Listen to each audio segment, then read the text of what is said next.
Caution is out in Daytona, and Jimmie Johnson is out of the Can-Am Duel. Let's take a look at what happens. You'll see Johnson drop down out of the single file line. It's Eric Almirola climbing out. Here he is on the right side of the screen. See what happens here. Jimmie drops in the line after they come through the trial. Well, he realizes he has a problem. It looked like the car got pretty loose right there. As he moves down, I believe he blows a left rear tire, sends him into Eric Almirola. Daniel Suarez has to avoid him, spins to the infield. I think other than some tires, Daniel might be okay. Heavy damage to the 48 of Jimmie Johnson. All right, let's turn up our Fox visor cam and show you what Daniel Suarez saw. Half back to the 43. Great job, great instincts to be able to turn to the left. He saw in the corner of his eye Jimmie Johnson having a problem with turning back into the field and avoided him. Eric Almirola from his rear bumper.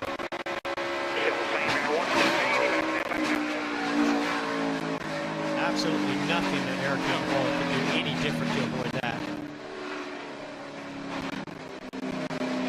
And we'll ride along with the 7-time champion of this series, Jimmie Johnson. He gets a little loose right there. He checks up. Oh, you can hear it pop. I heard it pop. He felt it. He felt it. Backed off, got down low, but when it popped, it just went left. Now, I don't know if you know, he ran something over, but these cars are down, sparking a lot. These are the highest speeds they've seen in any kind of conditions. I just wonder if maybe there was a rub on that left rear fender. Here's Jimmie Johnson's radio. I just don't want tire rubs or anything. I'm really perplexed. All right. Well, let's get the backup up. All right, bud. Thanks, man. Sorry. Now, clearly in that view, the left rear was down. Daniel Suarez has made a pit stop and continues. Jimmie Johnson and Eric Almirola will not. 37 laps complete in the first race that makes up the Can-Am Duel tonight. Set the field for the 500. Joey Logano's led all but one lap. One caution flag. Jimmie Johnson lost a left rear tire on lap 9. Collected Eric Almirola. Oh, they're wrecking. 24's around. Oh, no. William Byron, the rookie. Hold her down. Stenhouse jumped out to make a move. I don't know if that... Never touched you, but he pulled you around with air. Yeah. That's exactly what I saw. Yeah. When Byron was already... The back of the car was definitely unstable. There's not that much damage. No, the right front's down, but the car doesn't look bad. I can't tell here. You know, the damage I looks... think the right side is banged up pretty good. But I had seen him moving around quite a bit with the back of the car going down the straightaways, and when Stenhouse pulled out, it just sucked that car around to the left. Watch this, Mike. All right, watch Stenhouse on your right, the blue car back here behind the 24 when he jumps out. He gets right up to that rear bumper and then goes to side draft that left rear. Well, I mean, look how close he is. And it just, basically, that just packs air like Larry was talking earlier, but instead of pulling him back, it actually took the back of the car and turned it around. Mike, I think the way the air is moving around these cars right now with the cars the way they're set up, nobody's really sure what's causing these things to happen.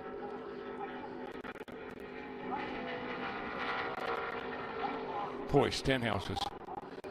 And he did get the nose, and there's a lot of you know, different pieces that connect to the radiator in that nose that could have been damaged that we can't see from here.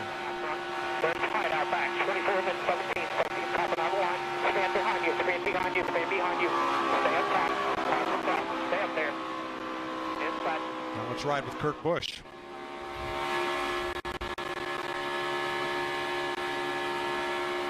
Wow. That just shows... Left, keep digging, straight ahead. You're all clear here, all clear. Wow, what a shot. That was incredible. Wow, good job, guys. And there are many possible culprits. Aerodynamics, skew, side drafting. There are a lot of reasons. One thing there did not seem to be, though, was contact. No, I don't think there was any contact, but we talked about some of these teams going all out for qualifying. And remember, William Byron qualified 5th. So they definitely have a setup that was built for speed. And, you know, he's right in there trying to learn all that he can. But I could tell he had his hands full. We saw it in practice a little bit. And we certainly have been seeing it in this race so far. Yeah, and being a rookie really didn't have anything to do with that. That's just aerodynamics, and there's nothing you can do to predict that. He's in a good spot right there, Mike. If something should happen, I think he's far enough back he can get woed up, but he's also getting a little bit of feel of that draft from that group of cars. It's a pretty good spot to be in. He is the one driver in this race with nothing to gain. He has the pole for Sunday's 500. Here's Regan Smith. Yeah, William Byron, not what you wanted to have for a start today. We saw you get a little bit loose out of the tri-oval. We know how difficult the tri-oval is. What happened over there? Yeah, that was kind of the worst possible spot to get on my quarter panel, and I just lost it. I just got sucked around. The air moved me around, but other than that, it was going pretty well before then. So I hated that we tore up a car, but we'll go to work and get ready for the 500. So it just was, we were just all kind of riding in a single file line, and a couple guys were trying to make the bottom work and just got sucked around. So David Gilliland is around down in turn 1. And took a pretty hard hit into the wall. That will put us under our 3rd caution flag. We talked about Alex Bowman being far enough. He's an idiot. He won 2 of these things. Now he's a hero. So luckily he was able to avoid that. Round of applause. Let's see what Let's see where Stenhouse was in this whole thing, because he was right there. Gilliland was in 12th, and Ricky Stenhouse to the inside trying to make something happen. The white car is Gilliland. He's going to come up on his... Oh, it's a very similar situation. Oh, no, that didn't get him loose there. Now he gets a run, gets into the corner. Oh, same exact situation. As he crossed over, that is basically just turning these cars sideways. When you get that close and pack air in the left rear, I just turn them right around. Yeah, I just think that shows what a fine line it is between a car that you can hang on to and one that just a little air moving and you go around. And again, no contact between the two. No. And Stenhouse obviously is very confident in his car's ability to move around because he's making some pretty aggressive moves. It's hard lick right there. That nose hammered that wall.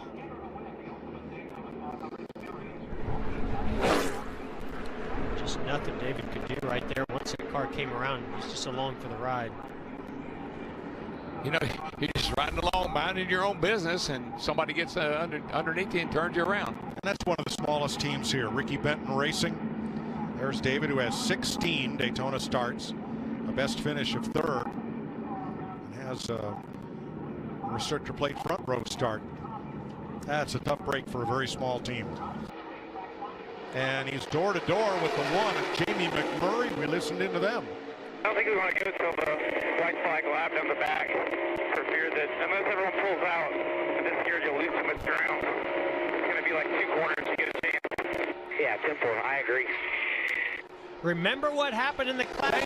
22 went to the outside of the 12 to try to get up there and get the lead. That's what the 12 just paid back by trying to take the lead there. Crash on the back straightaway. Keselowski tried to jam it in there and bump draft. He pays the price. It's a good race car that just got torn up. Jammed it in there. The hole closed right up on Brad. Yeah, I mean, I couldn't tell if he was trying to come up or if the 1 car, McMurray, just forced the issue. That's what I say, Paul. Not happy. Jamie McMurray just closed that hole right up. That's absolutely the last thing you want to have happen in this duel. Especially when you have a car as good as Brad Keselowski's. Now here comes McMurray coming to the rear bumper. It looks like the 2 actually moves down a little bit for a split second and then thinks twice about it, but McMurray was there by then.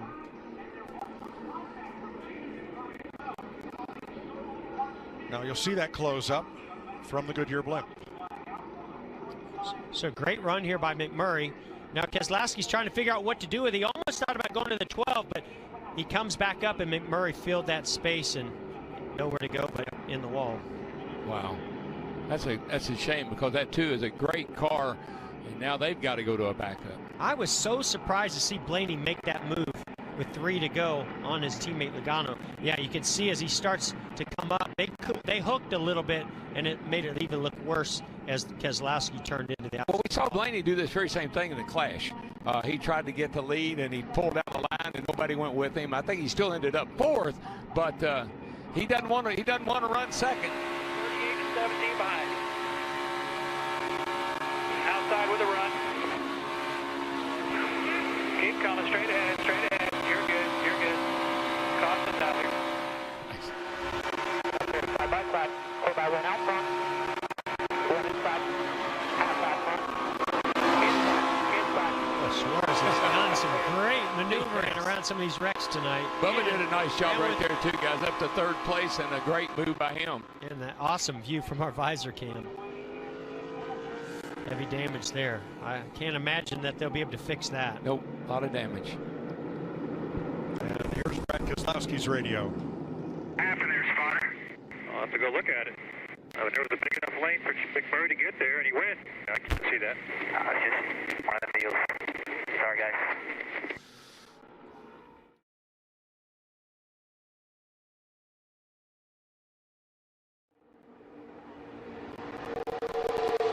Bernard's doing a pretty good job of going from one lane to the other, whichever lane's got to push. He wants to jump up in that lane, doing a pretty good job of that.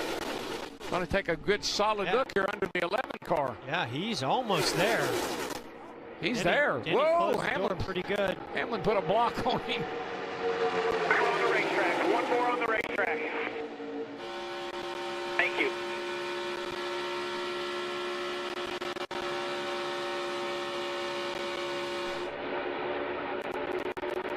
11 complete. Chase Elliott pushing the issue with Eric Jones. Oh, Jones around. Just like we saw in Duel 1 with Stenhouse. Yep, same thing. Matthew Benedetto, the 32. Patrick shoots by. Kyle Larson is in it. I think Larson, minimum damage. Oh, no, his left front's tore up. You know, anytime there's a rule change, Mike, Jeff, there are unintended consequences.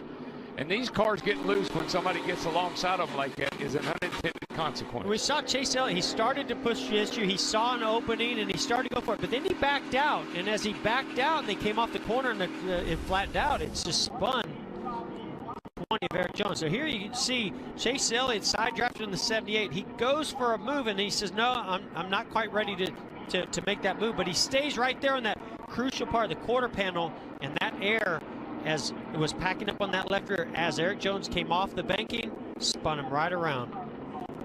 I don't think that Jones ever hit anything. You can see Jones gets a little loose right there. You saw that right front tire spoke a little bit.